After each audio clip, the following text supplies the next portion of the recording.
महाराष्ट्रातलं एक नेतृत्व असं म्हणता येईल, वादग्रस्त नेतृत्व असंही म्हणता येईल. जे मनात होतं ते ओटावरती होतं, त्याचं कोणाला राग लोभ आला तरी चालेल, पण मांडून मोकळं होऊन जायचं. असं असणारं व्यक्तिमत्व महाराष्ट्रातून अचानकपणे निघून जाणं हा धक्कादायक सगळ्यांनाच आहे. म्हणजे कोणाच्याही ध्यानीमानी नसेल की अजित पवार यांचा मृत्यू अशा रीतीने होईल का ते उद्या नसणार.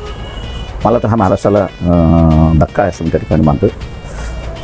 पक्षाच्या वतीने आणि माझ्या वतीने आम्ही त्यांना श्रद्धांजली वाहतो. पुरोगामी नेत्यांमध्ये हे जी नावं घेतली जातात त्यामध्ये एक अजित पवार यांचं नाव होतं, याकडे कसं पाहतात? नाही, एक बरोबर होतं की त्यांनी सोशली सर्वांना घेऊन जाण्याची असणारी भूमिका त्यांनी ठेवली होती आणि त्या पद्धतीने ते वागत होते. त्याच्यामुळे असं सरकारमध्ये जरी होते तरी सरकारच्या काही कार्यक्रमांना मी याच्याशी सहमत नाही.